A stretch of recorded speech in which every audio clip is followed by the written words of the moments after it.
کیا کھانا کھانے کے بعد آپ کا بھی پیٹ جو ہے ڈھول کی طرح پھول جاتا ہے؟ ایسا کیوں ہوتا ہے؟ سب کھانا گھر میں ایک جیسے سارا کھانا کھاتے ہیں، لیکن کچھ افراد کا جو ہے کھانا کھانے کے بعد پیٹ ڈھول کی طرح پھول جاتا ہے۔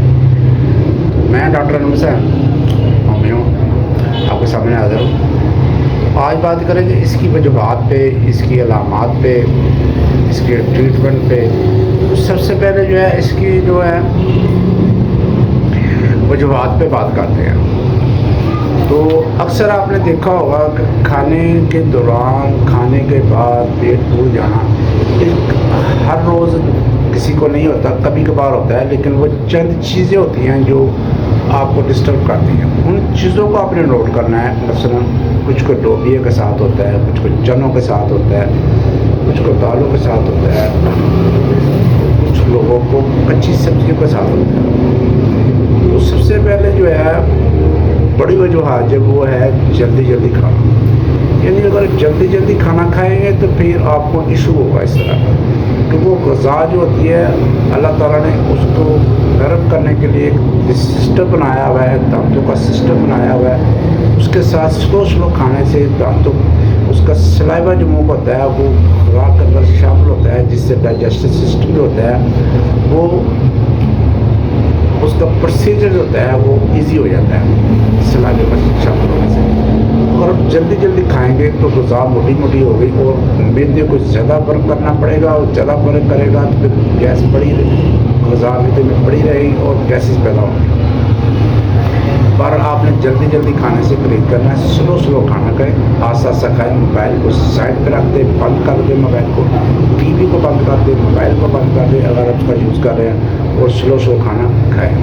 اس کے بعد دوسری جو بڑی وجہ میں نے پہلے کچھ کیا تھا کہ کچھ غذائیں ایسی ہوتی ہیں جو آپ کو ڈسٹرب کرتی ہیں۔ مثلا اس میں لوبیا ہے، اس میں چنے ہیں، اس میں کولڈ ڈرنک ہے، اس میں دودھ ہے، کچھ کچی سبزیاں ہیں۔ کھانے کی مقدار کچھ زیادہ کھا لیتے ہیں لوگ، اس کی وجہ سے بھی یہ ایشو پیدا ہوتا ہے۔ تو وہ جو چیزیں آپ کو نہیں ڈائجسٹو ہوتی، جو آپ کو موافق نہیں آتی، جو آپ کے مزاج کے خلاف ہے، ان چیزوں کو اوائڈ کیا کریں۔ تیسری جو وجہ ہے اس کے بعد ہے قبض اور بد ہضمی۔ وہ قبض ہوتی ہے بعض لوگوں کو 2 یا 3 دن کے بعد کھانا آنا، موشن آنا، یہ قبض کانسٹیپیشن میں اتنی شامل نہیں ہوتی، اسے قبض میں شامل نہیں ہوتی۔ اگر 4-5 دن نہیں آپ کو موشن آ رہا، 4-5 دن غذا پر پیٹ پڑی رہے گی تو وہ وہاں پہ اس میں گیسز پیدا ہوگی، پھر وہ مسئلے پیدا کرے گا، بد ہضمی ہوگی، کھٹے ڈکار آئے گی، آپ کو غذا اوپر کو آئے گی، تو اس طرح پر ایشو ہوگا۔ تو پھر جو ہے یہ تیسری بہت بڑی وجوہات ہے، تو اس سے بھی آپ نے بچنا ہے۔ تو اس کے بعد جو ہے چوتھی وجہ ہے ذہنی ڈپریشن۔ ہر بندہ جو ہے اس دور کے اندر ذہنی ڈپریشن کی وجہ سے بہت ڈسٹرب ہے، اور یہ اگر ذہنی ڈپریشن ہے تو پھر آپ کا معدہ سلو ہو جائے گا، آپ کا دماغ سلو ہو جائے گا، آپ کا سارا سسٹم سلو ہو جائے گا۔ تو اس کے بعد جو ہے آپ کریں گے میڈیسن پہ بات۔ تو اگر آپ کا بہت زیادہ پیٹ پھولتا ہے، مسالے دار غذائیں کھاتے ہیں تو بہت زیادہ پیٹ پھولتا ہے، تو گیسز بنتی ہیں، تو پھر سب سے پہلی جو میڈیسن آتی ہے وہ ہے کاربویج۔ تو کاربویج کے میں گیسز خارج ہوں گی، پیٹ پھلا ہوا ہوگا، بہت زیادہ ڈکاریں آئیں گی۔ اس کے بعد اگر تھوڑا سا بھی کھانا آپ نے کھا لیا، 2 یا 4 روپے نہیں ہے، فل گیس ہوگی، تو پھر دوائی بنے گی، اس کے ساتھ قبض ہوتی ہے۔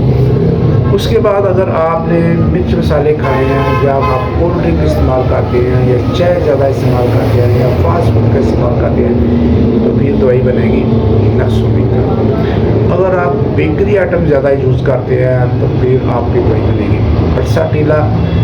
اگر آپ کو پیٹ گیس جو ہے پیٹ آپ کا ڈور کی طرف ہو جائے، پھر میڈیسن ملے گی چائنا۔ اس کے علاوہ اور بھی بہت سارے میڈیسن ہے، کارڈیم ہے، ٹپروڈن ہے، تو بہت ساری میڈیسن ہیں، لیکن چند کی میڈیسن ہے جو میں نے۔ اگر آپ کو گیسز ہو رہی ہیں، بہت زیادہ گیسز، آپ کو پیٹ لوز ہو رہا ہے، ساتھ قبض ہو رہی ہے، تو پھر خود سیلف ٹریٹمنٹ مت کریں، کسی اسپیشلسٹ چیک کرائیں، ان کا ڈاکٹر سے چیک کریں، اور وہاں پہ اپنی دوائی کو سلیکٹ کرا کر دوائی کھائیں۔